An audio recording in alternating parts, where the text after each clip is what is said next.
party I went to? Where the track Diddy at? party. We went to the little private area. I got it. Behind the cause he had a house behind his house. Like he had a backyard with his backyard with a fat bed, and then it had like a miniature little whatever. Chrisean Rock just shook up the internet after she jumped on Instagram and put Young Miami on blast for allegedly selling her off to Diddy to be used in his freak-offs. People didn't take it easy on Miami at all and dragged her for filth, especially since this revelation came at the exact time Miami was being exposed by a victim disguised as Jane Doe in an ongoing trial. Jane Doe claimed that Miami was Diddy's top freak-off queen and was actually getting paid the most out of all his side pieces. Jane Doe said she was getting paid just about $10,000, while Miami was receiving over $250,000, which was later increased to $500,000. Apparently, Diddy bumped up Miami's monthly payment not only because she was hooking up with him, but also because she was allegedly helping him cover up crimes and supplying him with girls, one of them being Chrisean. Young Miami had already been dragged into Diddy's mess earlier when one of his SA victims, Lil Rod, filed a lawsuit accusing her of being part of Diddy's criminal enterprise. In his initial filing, Lil Rod only discussed what Miami did to him, but he later amended the lawsuit, claiming she was getting up to $250,000 in payments to indulge in various crimes, including transporting substances across state lines. According to Lil Rod, during a Thanksgiving party in Miami, Diddy spiked his drink. When Lil Rod was high and unable to defend himself, Diddy allegedly ordered Young Miami to make her cousin sexually assault him while Diddy watched and pleased himself. Court documents describe how Miami's cousin allegedly burst into the bathroom, groped Lil Rod, and performed oral acts without consent. When he left the bathroom, she reportedly followed, undressed, and attempted to straddle him in front of Diddy and others. In his amended suit, Lil Rod accused Young Miami of receiving regular monthly payments as a reward for supplying girls to Diddy for parties. He attached images showing Miami, her cousin, and Diddy partying together that night. As if that wasn't enough, he also accused her of transporting substances for Diddy, including his infamous Pink, which has come up multiple times in the ongoing federal investigation. The feds even collected some of the substance from Diddy's hotel room the day of his arrest, allegedly just before another planned freak-off. Lil Rod's lawsuit states, Robin Greenhill, the accountant, ensured funds were wired or paid in cash to ex-workers. Frankie Santella, Moy Bon, Brendan Paul, and KK were responsible for payments in cash. Young Miami, Jade, and Daphne Joy were paid monthly fees via wire transfer from Robin Greenhill. Once this information came out, people were stunned. Rumors had long been swirling that Diddy was paying Miami $500,000 per month, and some even claimed they briefly broke up when he cut it down to $250,000. Many suspected she was doing something illegal for that kind of money, and now, the allegations seem to confirm it. And let's not forget when Miami got bold and told one of Diddy's side pieces that all she had to do was call him, and Gina would be on her knees eating her pee. It screamed, "I'm the mother of this house, and you little girls are beneath me." Because really, who else would say something like that so boldly over a minor argument? Miami put out a tweet a while back and basically was into it with, I guess, one of Diddy's other women. Mm-hmm. And she basically said, if I wanted you to eat my cat, Diddy would have had you on your knees by now. Do you think that that was really like her telling on herself before she knew things were going to hit the fan? No, like I think that was her being herself because she's a dumb.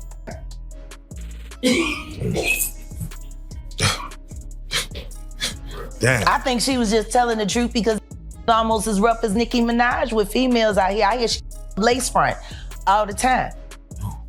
Snatching up and throwing them in her nasty twat. Like when I think of the title of her show, I'm like, is that what your victims be saying? Carisha, please?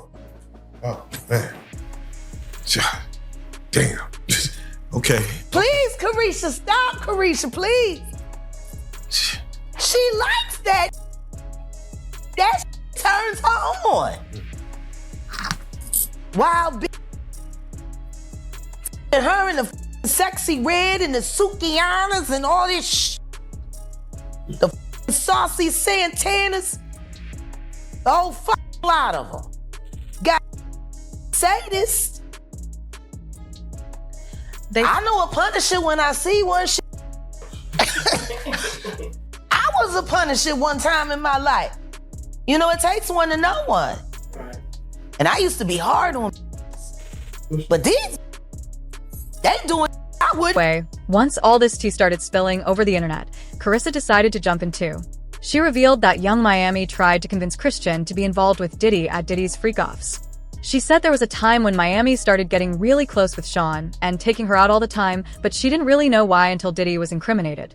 That's when she started putting 1 and 2 together and realized that Miami was trying to turn her into one of Diddy's freak-off girls. Trying to recruit Chrisean.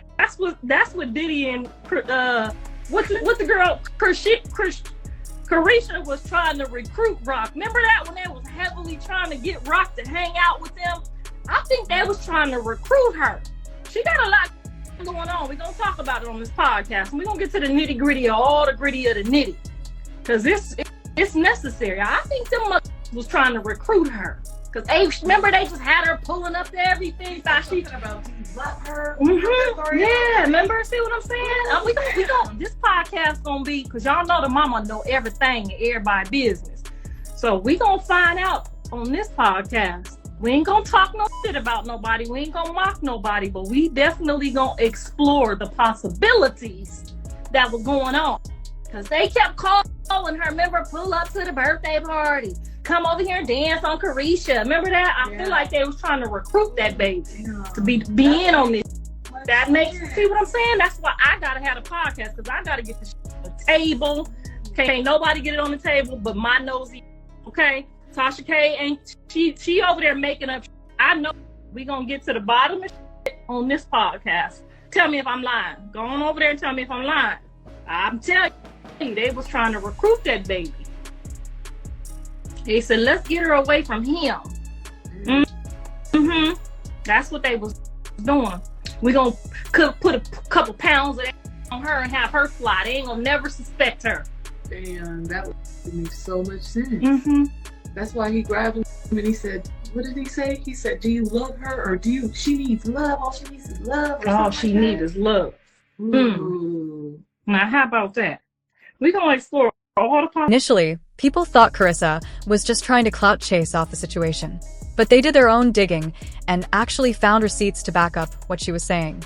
People discovered an old video of Carissa at one of Diddy's parties, where he kept leaning over and kissing her face.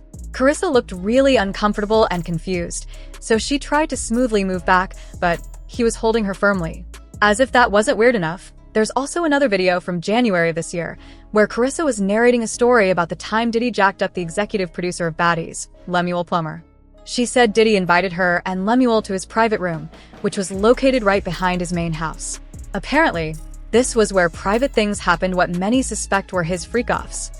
No phones were allowed inside, and Lemuel wasn't even permitted to bring his security. Carissa said that as soon as she and Lemuel got inside to meet Diddy, he grabbed Lemuel by the collar for underpaying her for being on Baddies. Now, this was confusing, because what does her getting underpaid by Lemuel have to do with Diddy? However, considering that Diddy was trying to get Carissa to become one of his, people believe this was just a stunt to make her feel like she was safe in his hands. Carissa also claimed that after that day, she and Lemuel started having problems, but he did begin paying her fairly after that. Hey, bro. So, I set a price. I said 200,000. You said 100. I said 150. I'm not going underneath that. Cause what? I'm about to bring a lot to the table. That little party I went to, Diddy party. We went to the little private area. I got it. Behind the cause he had a house behind his house. Like he had a backyard with his backyard with a fat bed, and then it had like a miniature little whatever.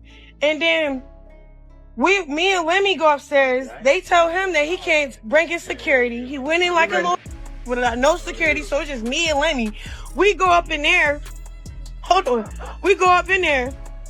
We go upstairs. He like, what's up, Diddy? You know, you met Chrisean. You gave her kisses on the cheek. Early on in the party or whatever. We just wanted to follow up. I'm glad that you Sean. And then he grabbed Lemmy by his neck and was like, but do you with her? Like, don't play with her. All she need is love. Don't play with her. Don't play with her. And I didn't understand that till... This was obviously Diddy's way of making Khan think she deserved more, and that he was the guy who was going to make it happen for her. This is what he did with Cassie. And his second victim, the Jane Doe I talked about earlier, also confirmed that this was the same tactic he used to get her. Jane Doe revealed she was dating Diddy from 2021 to 2024 when he was arrested. And if y'all remember, Young Miami was also with Diddy from 2022 until he was busted by the feds. So that means she knew who Jane Doe was. Jane Doe's story is quite literally the same as Cassie's, except that unlike Cassie, this Jane admitted to choosing to stay with Diddy because he was paying her rent and agreed to give her over $10,000 every month if she did everything he wanted, including the freak-offs. She said she didn't want to do any of it and made that clear to Diddy multiple times. But he just gaslight her, and whenever she tried to leave him, he reminded her who was paying the bills and that if she left, he would stop doing all that. And just like that, she was right back to freaking off again. One of the times she tried to leave him was when she saw pictures of him chilling with Young Miami in Turks and Caicos. Apparently, he didn't take her because she was refusing to freak off with him, so he took Miami instead.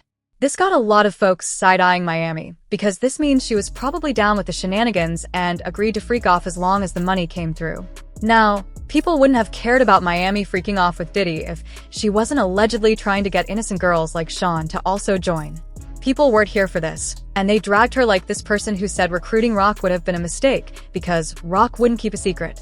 Another person said they need to get Lemmy and Natalie next. What Young Miami is doing for Diddy, Natalie is doing for Lemmy. The whole industry is weird, get them all. But in another Instagram post, she admitted the only reason she kept the pregnancy was that she felt too far along to get rid of it. She wrote, "Chase, I'm 20 weeks already, but when I see the face of what's growing inside of me, I had to pray the fear away of being a mommy. It's super overwhelming because this pregnancy was planned, but now we don't see a future with me anymore." She continued, "We both done things to each other that we lost trust, so I was left with the option of termination. I was surprised I'm that far along, that it's no turning back from being a mommy. But y'all, it gets even nastier and crazier from here, which brings up the speculation that she had a baby to trap Blueface. And now that he is no longer in a relationship with her and he's in jail, she sees no reason to take care of the baby. That theory might actually hold weight, because a couple of years ago she broke down and revealed that Blueface had forced her to get rid of some pregnancies, only for him to go ahead and have babies with Jaden. What hurt? Let me tell you what hurt, Instagram. When you told me to get rid of the babies and then had a baby with her. That's what really hurt, Instagram. Are you listening? Fans are saying she knew she was losing Blueface to Jaden, which is why she decided to get pregnant on purpose. But now, those same fans believe that this is the real reason she constantly endangers Junior, because she doesn't need him to get with Blueface anymore. That made fans extra mad, and many are saying CPS should have stepped in from day one, from the moment he popped out the womb. But it gets worse. After the video of her locking him in a car went viral, even celebrities started speaking up, asking CPS to intervene. For example, Money Slaughter said, "The baby doesn't even have a pediatrician. And I know that for a fact. He hasn't been seen by one in almost a year. There's no father on the birth certificate. He was born in a birthing center, not a hospital. It was up to her to take him to the pediatrician before 12 weeks, and she didn't. Not until Blue bled her online about his hernia. He has Kurtak, likely a mispronunciation or misspelling, possibly cradle cap, or a specific medical issue, and she still won't take him to a physician because she knows CPS will take him. Y'all, this explains why it took CPS this long to finally step in. You know that doctors, especially pediatricians, are mandatory reporters, and they can smell neglect from a mile away. It's wild that she hasn't taken the child to the hospital, and it makes things even more concerning. Everybody knows that kids, especially babies, are always in and out of the hospital, whether for regular checkups or emergency visits to make sure they're hitting milestones. What happens when the baby gets sick? Babies are always picking up germs, and if he hasn't been seen by a doctor in almost a year, I don't even want to imagine what could be wrong. We're not even going to get into her not taking the baby to a pediatrician for the first 3 months, because that's a whole other mess. And it seems like Money's comment is what finally drew CPS's attention. Less than a day after her post went viral, CPS was at Chrisean's door. However, fans are currently split about the CPS decision to take Junior away. For one, we know he is likely a special needs child. He's almost 2 and can't walk or hold his head up, and there are even rumors that he might be blind. So putting a baby like that in foster care is tricky, especially when his parents are known for being 2 of the most chaotic people on earth. Some fans think the baby should have been left with family, but reports say nobody really wanted to take him. Usually, in cases like this, CPS tries to place the child with a close relative, but neither Chrisean nor Blueface's family wanted to step up. And that's not surprising. Y'all know Chrisean and her sister Deseki aren't exactly on good terms. And when it comes to Blueface's parents, well, let's just say they're not likely to help either. Remember last year when Chrisean got arrested in court and the baby was with her? Blueface's mom and dad were both at the court, but they were fighting because neither one of them wanted to take the baby. So y'all see why CPS had to take the baby into custody. Nobody seems to want him. His dad is in prison and his mom neglects him. It's just a really sad situation all around. As for Chrisean, well, she needs to get a lawyer on speed dial because